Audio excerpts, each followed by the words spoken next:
everybody. Thanks for tuning in yet again to another episode of How to Get Away with the JD. As you see, entirely new faces on the screen this go around. Shout out to Zoom because it kind of makes doing this a little bit more convenient. Since I can't travel, I get to bring people here with me for you guys to meet. So on this episode, we're going to dive into a pretty important topic. But before I let you guys know what it is, if you haven't read the description, I'm going to let my guests introduce themselves. And then from there, I'll tell you guys a little bit about what we'll be doing today. Anybody? All right, well, hello, everyone. My name is George Morgan Jr. I'm a 2L at Quinnipiac University School of Law in Connecticut.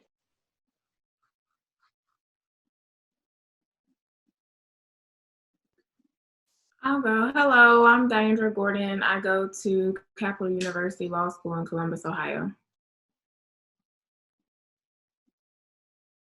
Hi, my name is Devonna Thompson, and I am a 3L at Northwestern Law School in Chicago. Well, it's a nice little balance. We got two 2Ls, two 3Ls. So I want to start the conversation by asking my guest the question, and then from there I'll give like the little dictionary definition, and we'll just roll from there. So for you guys, when you hear the word imposter syndrome or the term imposter syndrome, what does that mean to you? Like, what does the term mean? George, you can go first. If I had to boil it down to one word, I'd probably say insecurity.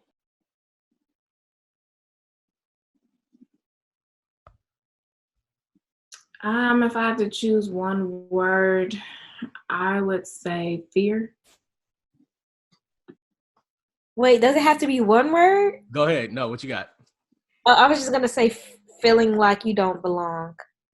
Okay. I think these are all good. So according to the internet, imposter syndrome, also known as imposter phenom or fraud syndrome, is a term coined in 1978 by two clinical psychologists.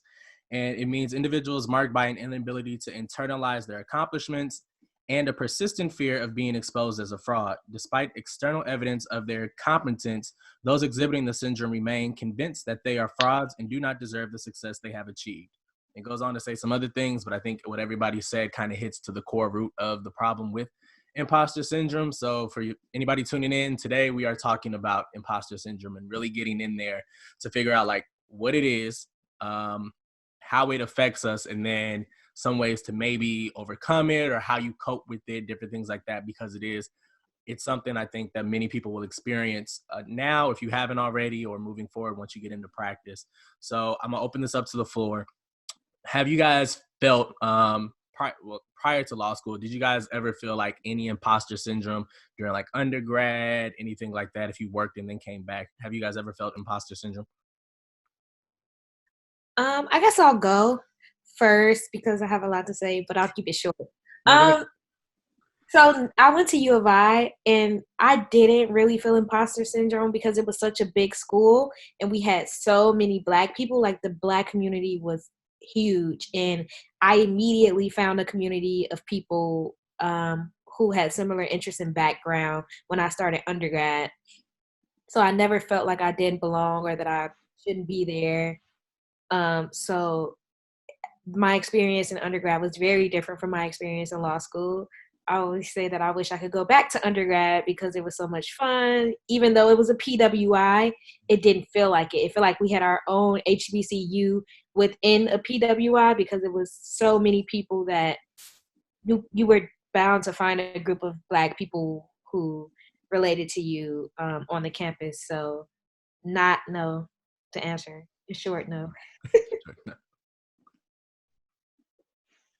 I'll go next. So I went to the University of Connecticut, UConn Huskies, and it's a predominantly white institution. So, you would think that there'd be imposter syndrome, but surprisingly, there wasn't. For me, I feel like the only time I've really, really felt it has been in law school. I'm one of the 3 Black men in my class of 125 students. So even at UConn, when I would be the only Black guy in a classroom, I still didn't feel that way. So I think law school for me just has a different kind of effect that we could talk about later.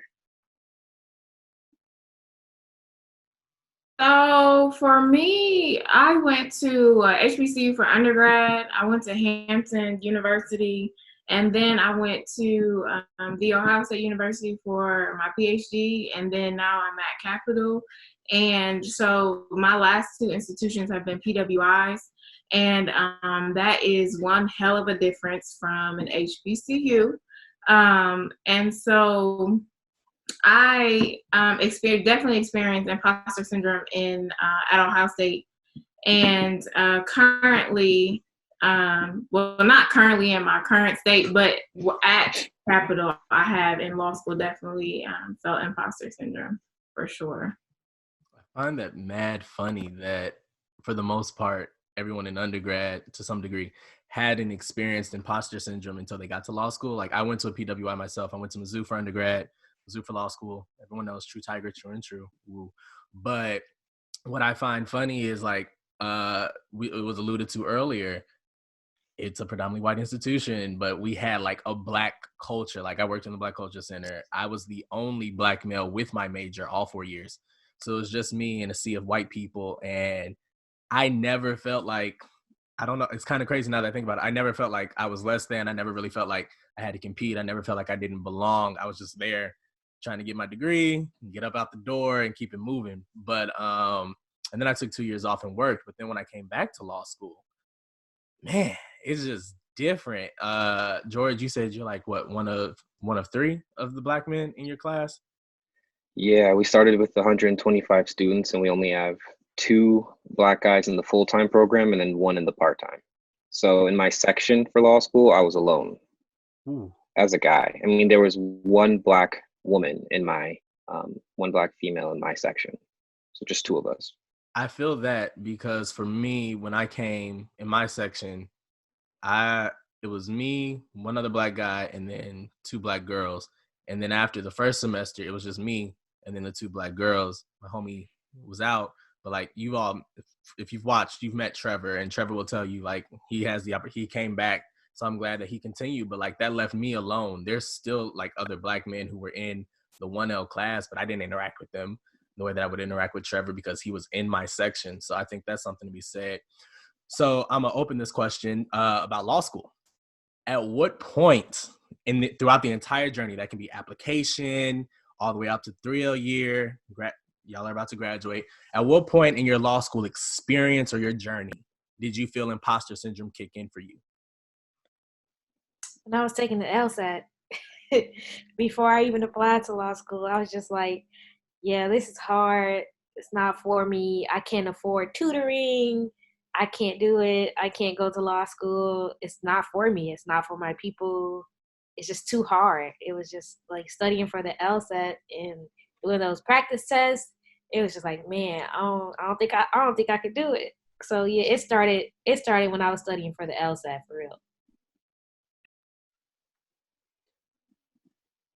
For me, I'd say it definitely started when that first memo was due in 1L year, which is kind of surprising. But I remember my mom walked in when I was working on it, and she asked me, because I was just so stressed out and just so all over the place. She said, "Are you on drugs right now? Like, are you okay?" Like, she really was worried because it was just too much in that moment. And I think trying to figure out how to do that legal writing while all of my other classmates were acting extremely confident about it because some of them were paralegals, some of them had interned in undergrad in a law firm, it just made me feel like I was just so far behind, even though at the end of the day, the grades panned out and they didn't do as well as I thought they would anyways.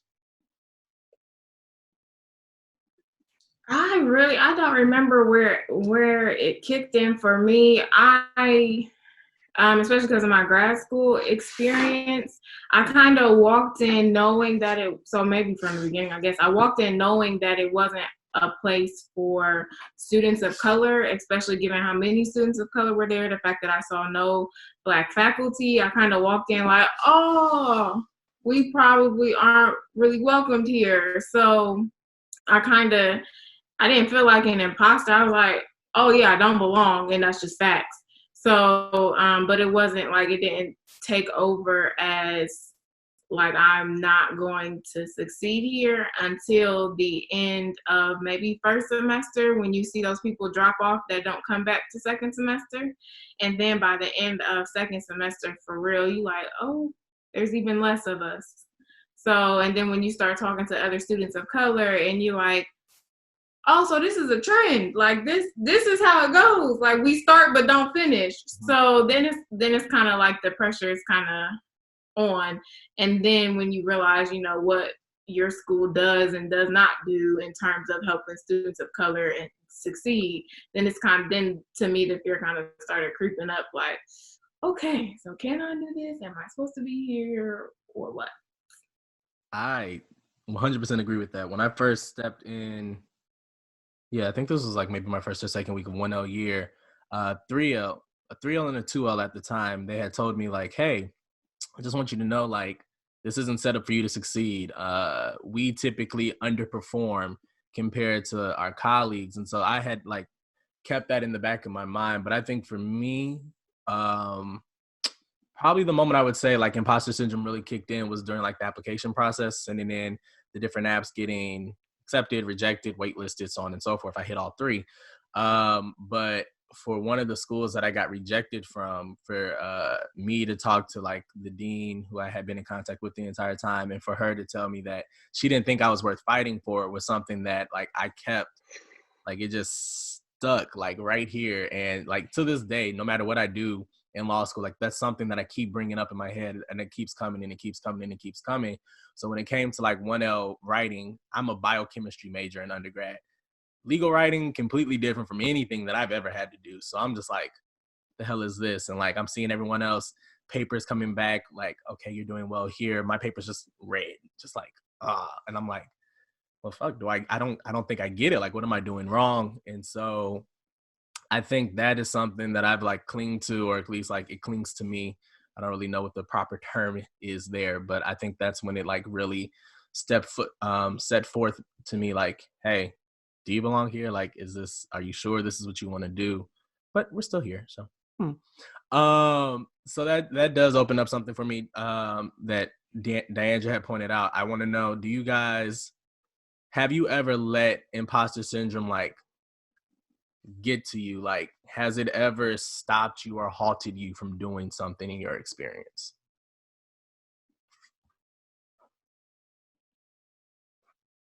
Dun, dun, dun. That's a tough question. I know. I would say it probably just stopped me from talking in class. I didn't talk a lot unless I had to. But I feel like in undergrad I was always talking. Like I talked too much. When I got in law school, I was just like, let me hide and let me try not to be called on.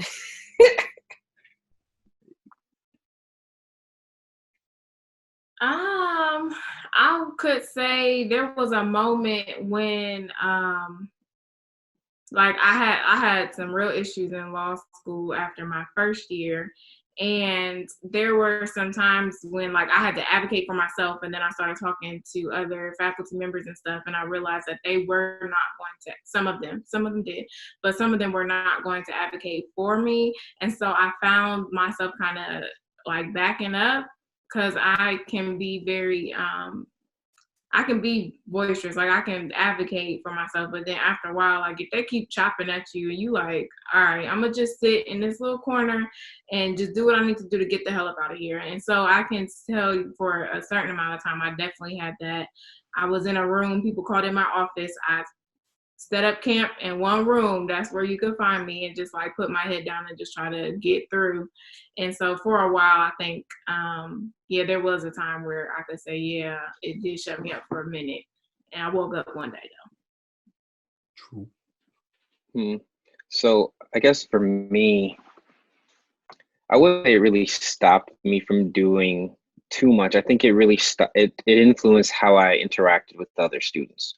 Because when it's time, you only have one exam in most classes, so you have to wait till the end. But there are in some classes those things that you do throughout the year where you can kind of check up on your progress, and other students would love to ask, hey, how'd you do on that assignment? Or hey, did you write about that certain clause in that whatever? And you're just thinking, did I not? And then they try to get into your head because it makes them feel better. So it kind of influenced my friendships, because I couldn't really talk about school stuff with people, because then it seemed as though even if they were not intentionally trying to make me feel like an imposter, they kind of were just poking at all, the soft spots. So I'd say that's kind of the major way for me.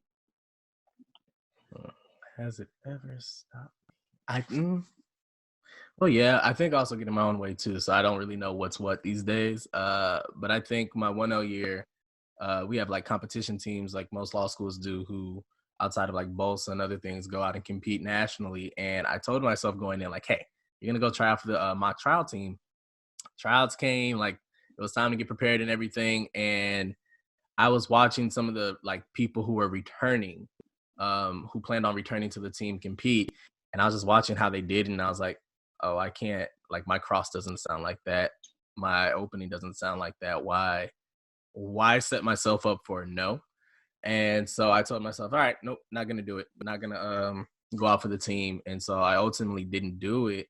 And the coach, who's now like one of my mentors, had pulled me aside a couple of months later and said, well, why did you not go out for the team? And I didn't have an answer. And I think that's the part that really pisses me off. Like I couldn't tell him why. It was just a block. Like, and I don't think people get like when it comes to imposter syndrome, sometimes you don't really know why. It's just like a block that's like, I don't know. Like I can't explain it. So I always found that interesting. Got on the competition team my 2L year though. So I mean, like they're slowly but surely trying to get out of my way, but I do think that's just something that most people should probably keep in mind. It's not always what you know or what you can see coming that's going to stop you. It's sometimes something within, something that just complete left field, and you're just like, yeah, no, I'm not doing that. But we've talked a lot about like internal voices with imposter syndrome. I think something worth mentioning, especially with the makeup of today's episode, is for a minority, it's not just your voice in your head that's telling you like, oh, you can't do this, or oh, you probably shouldn't do this, or oh, you're not qualified for this, that, and the third. A lot of times, especially now since everyone goes to a PWI, I feel like this is something relevant. It's also the people around you. And whether that's no shade, faculty, staff, or some of your fellow classmates, a lot of them do play a role, I think, into the imposter syndrome, and you ultimately telling yourself like, no, I can't do this, or maybe I shouldn't do that, or maybe it's not my time. And I know a lot of people who are on the not my time kick. We'll get on that in a minute.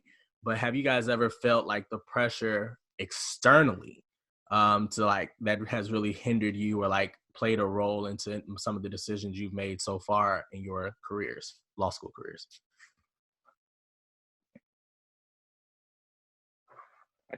I can start with this one and say, kind of. I mean, yes. I mean, I feel like my answers are very lost answers, the maybe, the kind of. But I never wanted to be that token. I never wanted to be that guy who people are saying he only got that because he's Black and because he's the only Black guy there. So I would say that those external factors, they did influence me to push, because even though they might look at me as that token, I have to believe that I'm not. So getting involved in different organizations, like, for example, you talked about mock trial. I also got out for mock trial and I made the team too. But conversely, I chose not to try out for the journal. And it's funny because journal, it's honest, so they wouldn't have known I was Black anyways. But because of me not feeling like I was a good enough writer, I chose not to do it. But in those times, could still just stand there and be the strongest Black man that I could be. I wasn't going to get it, then not getting it while I tried. Those are moments kind of tried to put on my and try to rep for all Black people who weren't there, if that made sense. But no, I get it. Oh, I get that. What about my ladies? I can't. Nope. You're not gonna touch it. Okay, repeat your question again, because then my brain started going. So this is what Zoom University has done to us, y'all. Our attention spans are. But to short the question, it's basically, have you ever felt external pressure, whether it's from your classmates, faculty, staff, whatever may have you, that has played into like your law school career, whether it's told you not to do something or it's kind of hindered you in your role? Have you ever felt like that external pressure weigh on you? Yeah, so it wasn't like my colleagues, they were supportive. We all have this mindset. There aren't many of us, so we all like, let's do what we need to do to get through. Let me know what you need, like you got this. But then you still have those professors that, when you don't do so well, they still, just that culture of law school, and like you're supposed to be competitive, it's supposed to be dog eats dog, like you're supposed to be better than your classmate.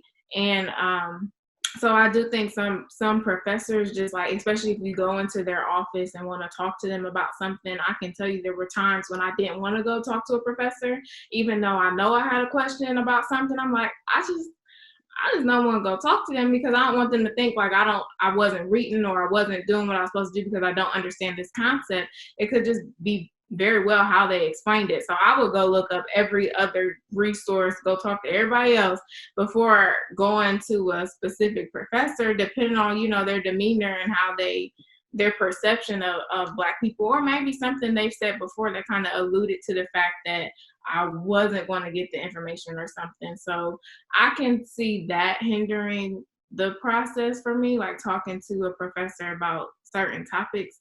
But overall, I think I had a good balance, or was able to tune out some of those other external voices, or not put myself in a position to hear it, to kind of help go forward. Still not touching it? I don't have an answer. Fair. I think for me, I'll say yeah, but it's probably not the way that most people think. There, like law school, my class, I should say, is relatively small. There's only like 81 of us. It used to be like 90 something prior to. So like the support system is there for the most part, but then there are times like I can't even tell you where like the little things just jump out and like gets at you. So I don't know. I think everyone had to do like the 1L moot courts and whatnot. And so for us, I didn't want to compete. Like I had competed in all our in-school competitions that year, and I said, all right, I'm done. I want to be left alone. Let me just get my grade, keep it moving. So we compete or whatever, and I go at night. Mind you, I didn't think my argument was that sound because I wasn't comfortable with presenting it. But I got the notification later that night that said, hey, you're advancing to the next round. And I said, like, I don't, it's going to be done. Like, leave me alone. I've done it. I got my grade. Please chill. But the next day when I get into the school, one of my friends comes up to me and is like, hey, congratulations. Have you talked to so-and-so? And I'm like, no, why would I do that? We went last night. We're good. And it was basically like, yeah, it's just like a question of, well, how did you beat him? He was confused as to how it happened. He wanted to see what your scores were. And in that moment, probably pretty ignorant of me, but I was like, why the fuck? Like, it doesn't, like, I don't even want to compete, bro. You can have my spot. I don't care. But I really think it ticked me off because it's like, okay, just because you don't think that I was qualified to beat you, like, that was my off day. And bro, like, I snagged you. So I think there's times like that where it kind of just like reminds me like, yeah, I'm doing this I'm not only doing this for me, I'm like putting on for the culture. And I think George kind of alluded to this. There's always going to be like those moments where you kind of have to put on for the culture. And sometimes that can be a little exhausting. No flex, especially at a PWI, but I do think it's something that we kind of have to do in an extent. Like, and you guys can jump in with anything you have. But for me, during journals, I did do the journal competition, I'll say, and I ended up getting on law review. But before law review, I got on one of our other journals, and there's 3 that we have in our school. And I'm just like, all right, cool, journal done, got it. And then I got the notification saying, hey, you're on law review. And then I started looking at all the names, and I'm just like, wait, I'm the only minority in my associate class. And I'm just like, here we go again. Everything I have to turn in, all my work product now has to be top tier. No room for slack. So like in that moment, I got really frustrated with myself because I was like, you could have just sat down and called it a great damn day. No, you wanted to do the journal. But I think like little things like that are really interesting to me. So have y'all ever felt like you've had to do something for the culture just to prove a point at any point during your experience, I should say. Let me not say y'all. Let me try to have some proper grammar. Pretend.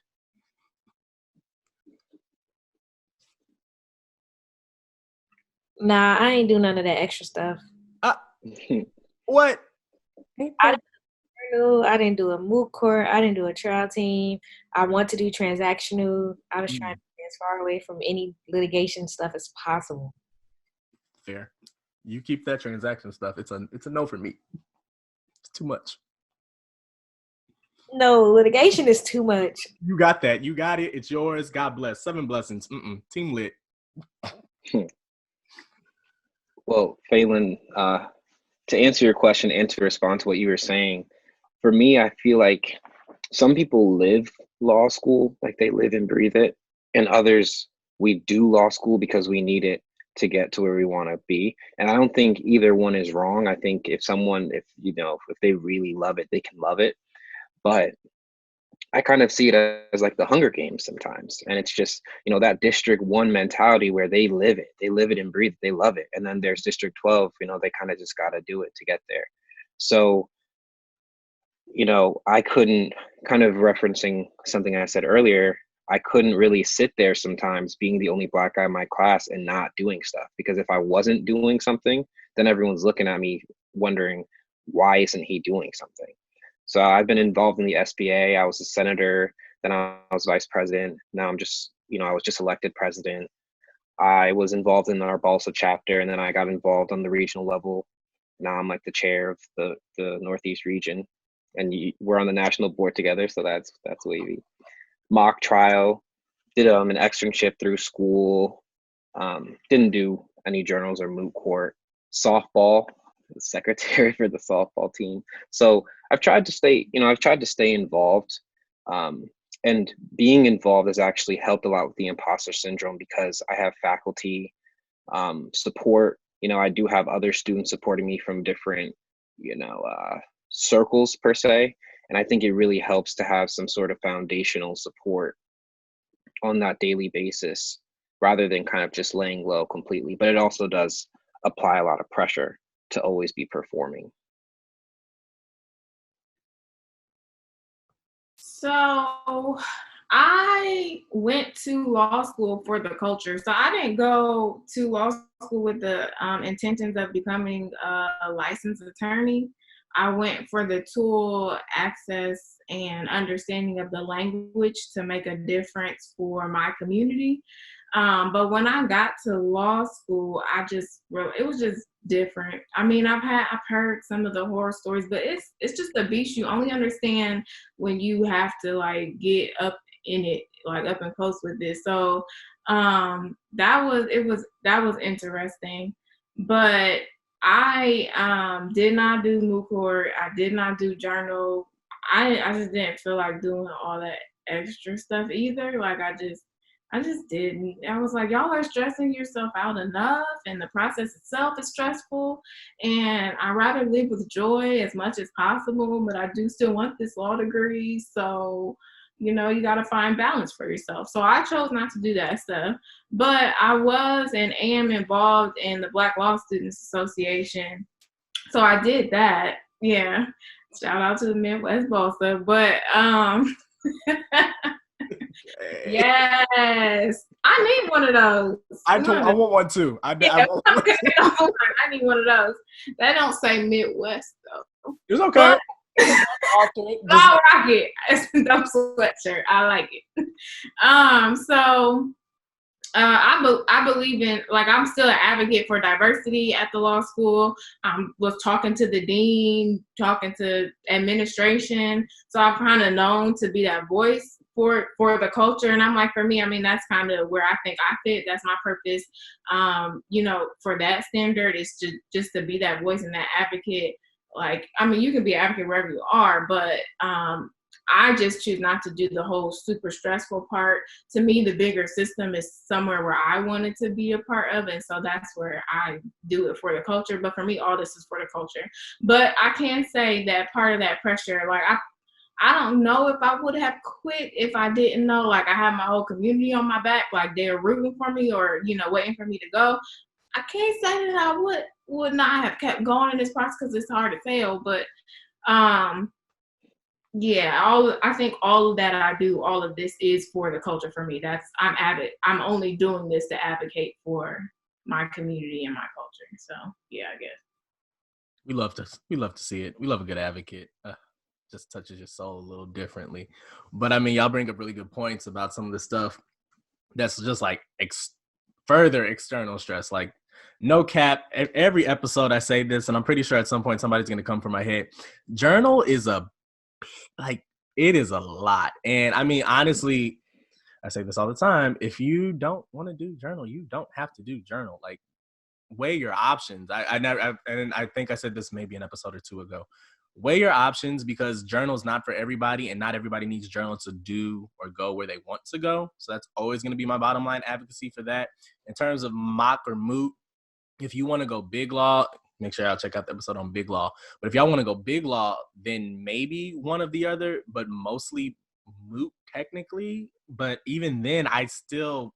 If you want to do litigation, big law. Yeah, okay, yes, lit. Okay, if you want to be team lit. If you want to be team transactional, not necessary. I don't know who in their right mind wants to be team transactional, but to each their own, to each their own. But I do have a question for y'all. You guys kind of alluded to some of the things that you did do in your time, or doing in your time, to like bridge the gaps. And I know one thing that they say about imposter syndrome is if you can find something to hold on to or something to cling to, it kind of helps eliminate the voice, or at least calm the voice down.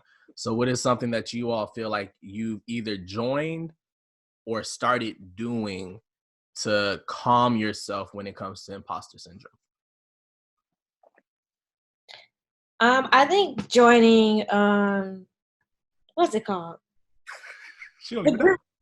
Like, joining different groups, student organizations, joining different student organizations. So I was involved with BOSSA, and then I was on the exec board for like 3 other orgs, and then I'm a North Star mentor. So I just feel like being in student organizations where you do create those other communities that are there to support you and that you work with to do good for the campus and to give back to one else. Because the way it works at Northwestern, you can only have exec board positions if you're a 2L. So once you come in 1L, then you apply 2L, and 3L you chill. So right now I'm only a mentor. It's a North Star mentor.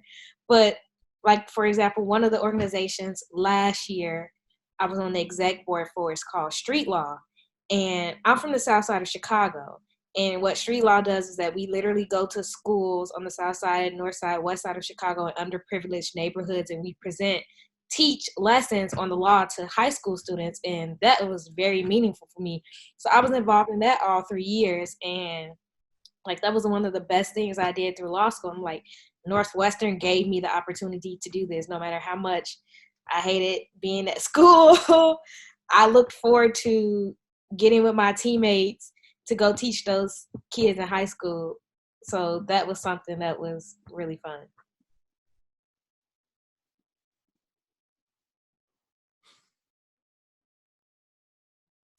I would say I'm at school, went to school. I mean, I'm graduating, but I ain't done yet. So my law school is in my hometown. So for me, I had to make sure that I remembered like who I am, because I think law school, you can get lost in law school.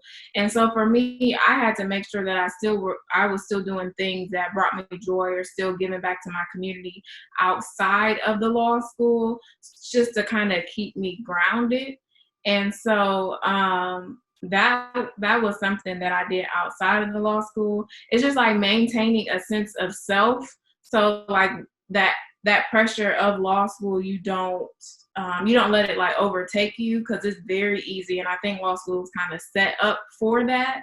And so that was one. The other, I got involved. I think you need like an internal community at the law school. So start talking to other students of color helped with that, because they kind of either have gone through some of the things you're going through or are going through it with you. So I think that helps kind of get rid of some of those other voices that weren't necessary.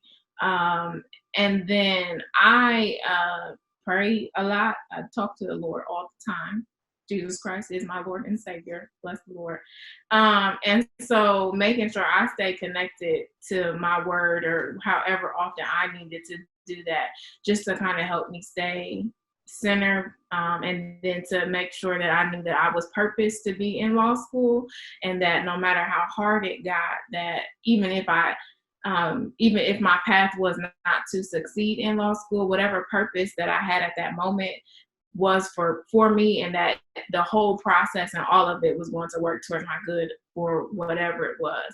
So that was a big part of me kind of canceling out some of those other noises. But there was some times when they got really loud. So Wow. So for me, I would say it was dressing the part. And when I went to, and as a 1L, I went to the regional convention for the Black Law Student Association in my region, my Northeast region. I said that before. But when I went, I only packed one suit, and it was for the gala. And then beyond that, I packed dressy clothes, but I thought it was, business casual. I had a different idea of what business casual was. So I saw all these Black men dressed up in suits every day, and it just, something clicked for me. So when I went back to school, I started dressing the part more often that second semester. And then I had an externship in the fall of my 2L year, and I was working, several days a week. So I was dressed up anyways. And the other days I would just come dressed up anyways. So I slowly stopped wearing sneakers as much to school. Even if it was just a normal day, just like a really bummy day, I would probably just wear a nice little button up or something, and it really helped me make that connection. So now in classes, when the professors are calling me Mr. Morgan, I actually feel like a mister. Yeah, it really made me feel like an adult. Well, I mean, hold on. Let's not let George cap on himself. My boy can dress like. Y'all need to go check out his Instagram. My boy is fly. Like, he is fly. The first time I met him was at Nationals last year, and I was like, yo, this nigga can dress. Like, whose mans is this? So like, nah, no cap. Cool. But I think that you all bring up good points. For me, I think one of the things that I did to like ease the noise was BOSA. So I joined our local chapter first.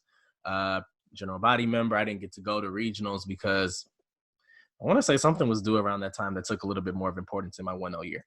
But then in my near the end of 1L year, so nationals was the first experience that I had with BOSA, which is where I got to meet a lot of different people that I'm still in contact with today, and they were like really pushing me, like, hey, we see something in you, go like join the regional board, go do something next year, like don't let BOSA go. And so like BOSA has been an integral part in my law school journey. Like those are the people that I complain to, those are the people I go kick it with. Like that is like BOSA, me and BOSA are like this, whether it's my region, shout out to the West, or now being on the national board. So now I got love for everybody, Northeast included. Northeast is like my second home on the low. Just gonna throw that out there. But it's just like different things like that really kept me going. And then joining and doing things outside of school. So like I help out with my undergraduate chapter, my fraternity, because you got to guide the kids somewhere, right? And I wish I had guidance when I was an undergrad. So I was like, okay, this kind of works. Let me help them. So like I help them when I can, where I can, different things like that to kind of like take away from law school as a complete distraction are always great. I'm an alpha, if nobody just don't. One time for the culture. But yeah, so those are little things like that. This would typically be where we take a break. I say this all the time, but since nobody's giving out sponsorship money, we're going to keep it rolling into some listener letters.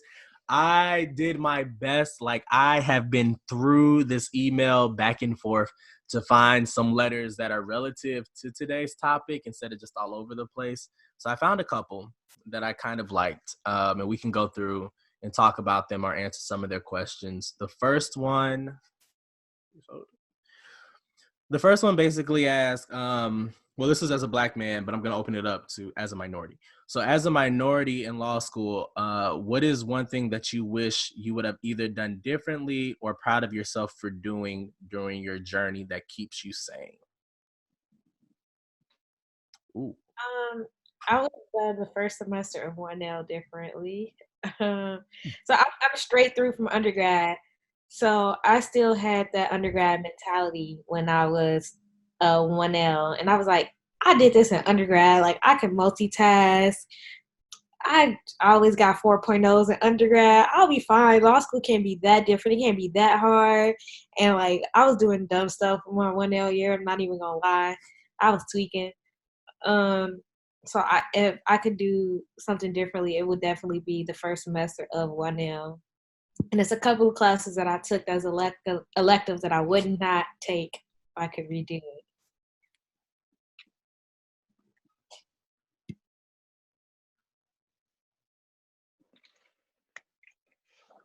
I don't know, personally. I don't know what I would do differently. I mean, I feel like, I don't know, if I can go back in time, if I changed anything, then I wouldn't be who I am today because I learned a lot because of law school.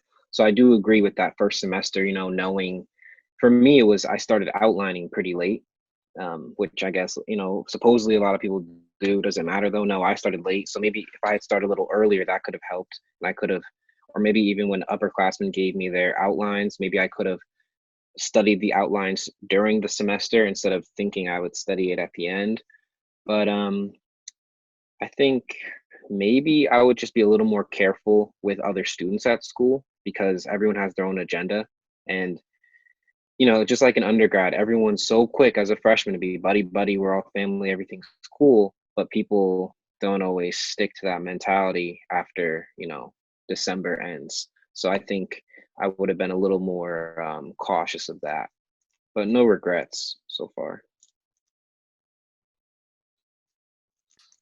Practically, I would say I would have used like legacy outlines or just the outline concept differently than how I guess professors maybe would have said it. So a lot of professors like don't do legacies, do your own outline. But honestly, like it's kind of pointless to do your own outline when somebody else has an outline. But I do think you do need to review and be familiar with the material. So what I probably would have done was kind of, a lot of people do this now, is take notes on a legacy outline throughout the semester to kind of see, like be familiar, make sure you still read the cases and everything, but use a legacy outline kind of as a guide throughout the semester. Because I'm one of those people that I need to see the big picture and then figure out where I can put all the stuff in between. Like if you just give me big random concepts, they don't have anywhere to land in my head. And so that's a challenge for me to retain it. And so the other thing I probably would have done was recognized, or I would have been okay with understanding that I learned differently. And so in law school, they kind of teach you something like that. Socratic method is one way. And then understanding that I don't receive the information the best or can retain it that way. And so being diligent and assertive in finding the way that I can receive the information, and then just being okay with getting it that way and not necessarily getting it in the classroom format that they were given. Like you can't just lecture to me, tell me to read and be like, get it, spit it back out. That doesn't quite work for me. Like retaining and memorizing is a challenge for me when you give it to me like that. So figuring out that learning process for that amount of information, because law school is a lot of information to retain. At Capital, they don't really tell you to use outlines. I mean, dear Corona has helped us this semester, but typically you don't use outlines. So and then to understand that it really is a lot of information. And someone told me it's like learning a new language in law school. And so I didn't get it, but I kind of get it now. But it's just maybe approaching it from it being kind of like a new language and understanding how and what you got to do to kind of make sure that you retain it and not really listen to everybody else. Just like you just need to know that you need to know it come to test, and all these other methods are just suggestions, but you need to know for you. So I probably would have done more of the self-identifying what my lane is to be successful. I think I might have to piggyback that as the one thing I wish I would have done differently. I mean, like I do this now, but like back then I did not. I wish I would have been more focused on me and like my purpose of going to law school. I think in the beginning, I got in, I saw like all these people and felt like I was behind. And so I was really focused on comparing myself to like everybody else and like what that looked like. And it's law school is like a race for you. Like it's your thing. Sure, you're competing against these other people.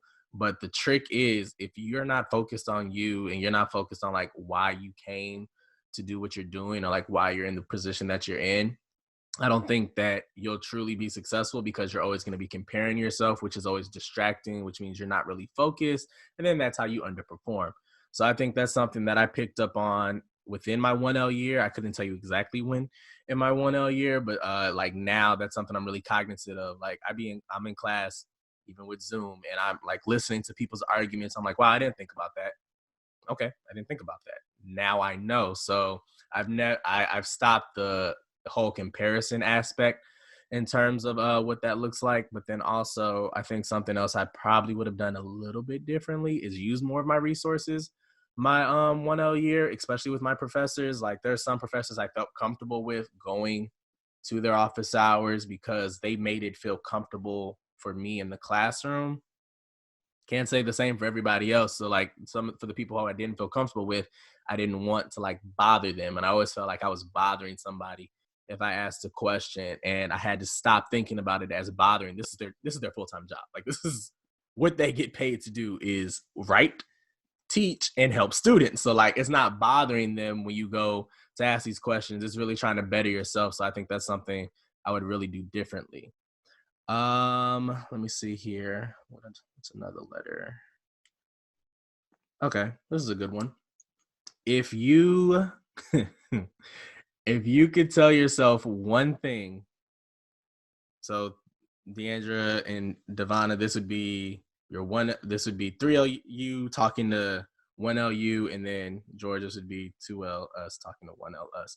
If you could tell your former self something going into their 1L year, what would it be?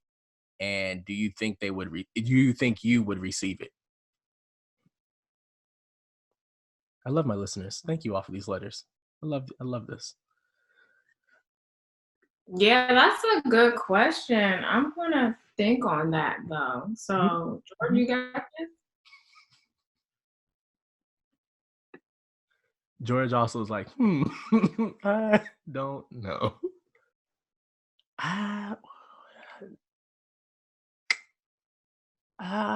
Oh, okay. I got one. I'll go first. I think I would tell myself not everyone's your friend. And that's okay. Not everyone will have your best interest at heart. And I think George said this earlier, and a lot of them will use your platform to advance themselves. Just be cautious of people. Would I have listened to that? Maybe, because I don't really like people that often anyway. So might have heard it. But I think that's the one thing I would probably tell 1L me looking back at it.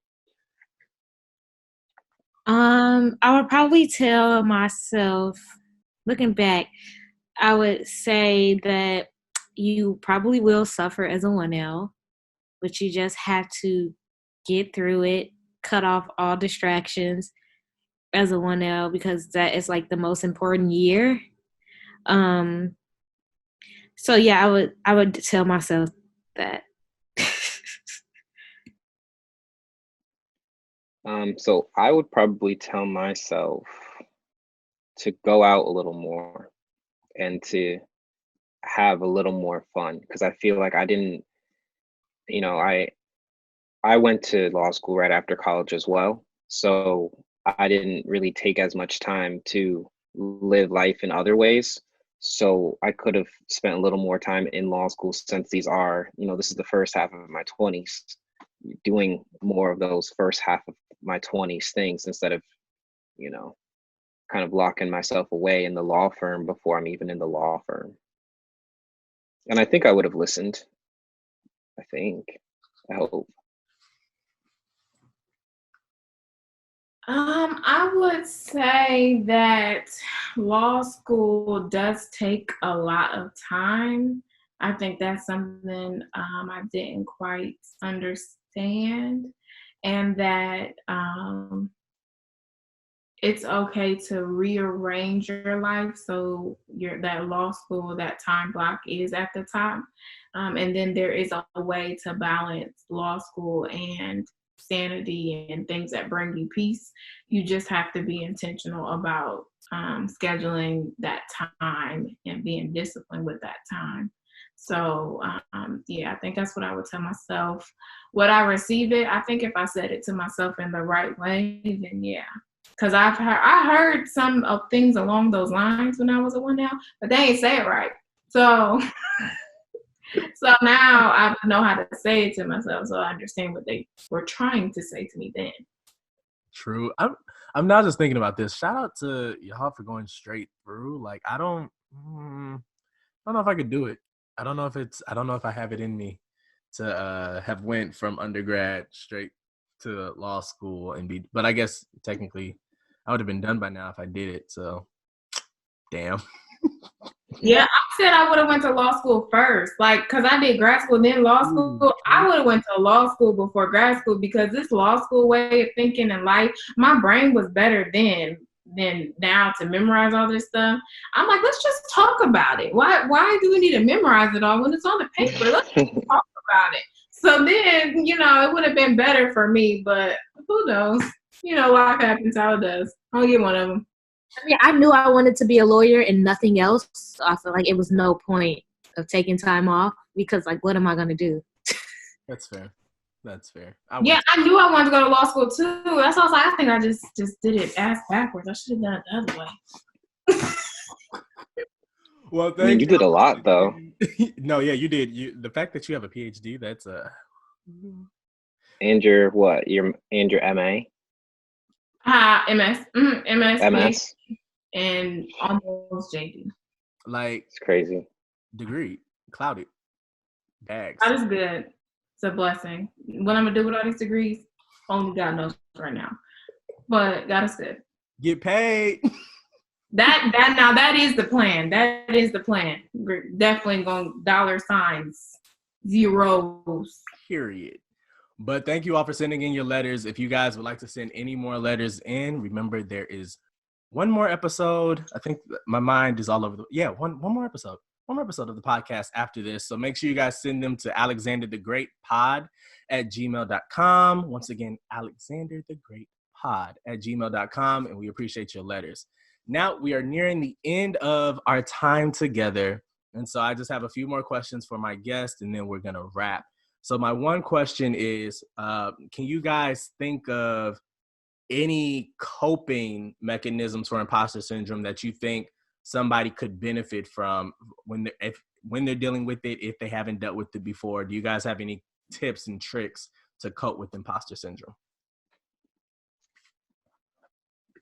One, I would say remember your why and then write it down and then have it in a place where you can see it. So like if you study at a desk or something, write it down and put it somewhere like where out the corner of your eye, if you're staring at your computer screen or laptop, you see it there to kind of help you stay centered.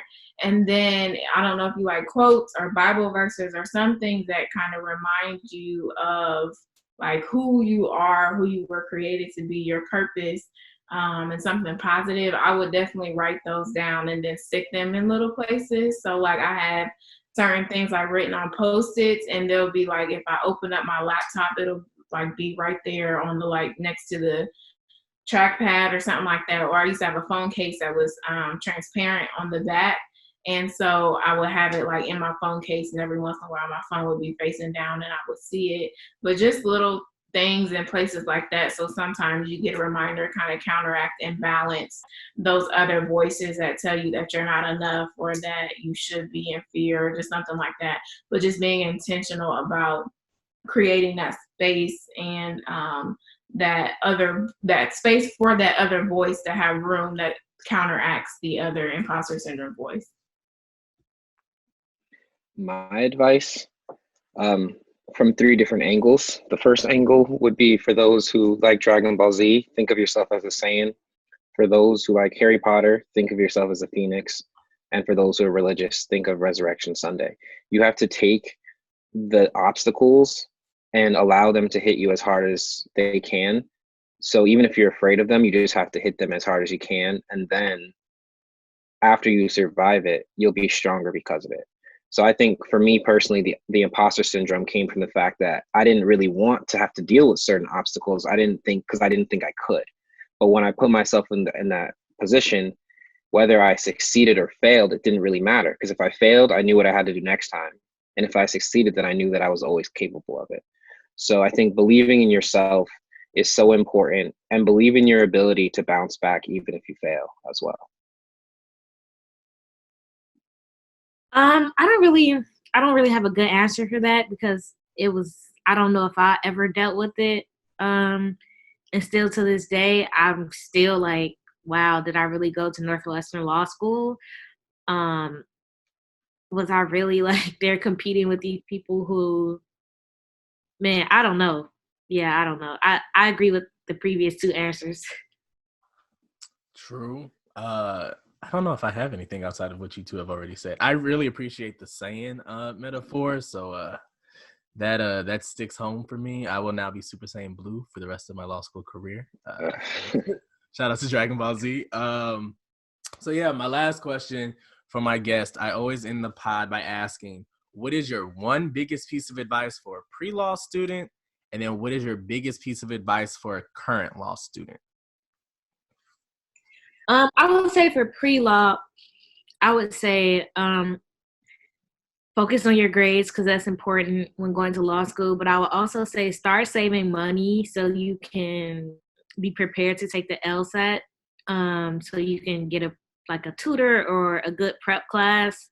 Especially if you're trying to go to a really good law school, that's important to do, and that's something that I was not prepared for. Didn't have money to help prepare for the LSAT, and I struggled a lot with that. And then the next question was, what would I tell a current student, law school? It'll be over one day. Just keep on pushing.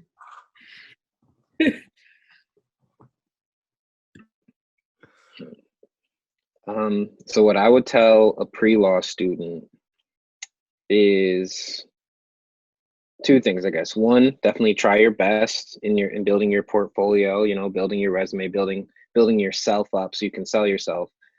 But the second thing would also be make sure you visit a lot of different schools, because this is going to be your home for another 3 years. And, law school is stressful enough, so you want an environment that you feel comfortable in. And then for a current law student, I would probably say never forget that your reputation precedes you. The bar associations in most of our states, they tend not to be that large. And I believe it's only 5% of the attorneys in the country are Black attorneys. In fact, I think it's 5% are attorneys of color. So it's less are Black attorneys. So, your reputation really does precede you, and how you treat people. You don't have to be friends with everyone, but you should try to respect everyone. Message. Yeah. I would say for pre-law, when you're looking for a law school, be sure to ask, and people want to say the right questions, but you kind of don't know what the right questions are until you're in law school. But ask specific questions, especially if you're a person of color, that go into how you feel like you would belong at an institution. So will you see other professors of color your first year? What is do they have academic probation? What does their academic success program look like? What are some tools and resources that they have to make sure that you're successful in law school? Especially because people of color, we just have a different journey. I had a professor tell me once, she was like, yeah, it's just harder for us. And she just said it like it was a fact. And I was like, okay. And it's a hard pill to swallow. Like, damn, like, cause I'm Black, it's harder for me, and I have to just be okay with that. I'm like, no, like for me, just the internal part of me is like, nah, like that's not okay. But at the end of the day, she's right. It's definitely, it's more of a challenge for us. I mean, the system is just not set up for our success or how we have taken in the world just culturally. And so going in with that mindset and understanding that it's not that something's wrong with you, it's just that is how the system is set up. And so you need to be equipped with the tools that you need to be successful in navigating that system, and that you will be successful. You just have to understand what you need to do that in that process.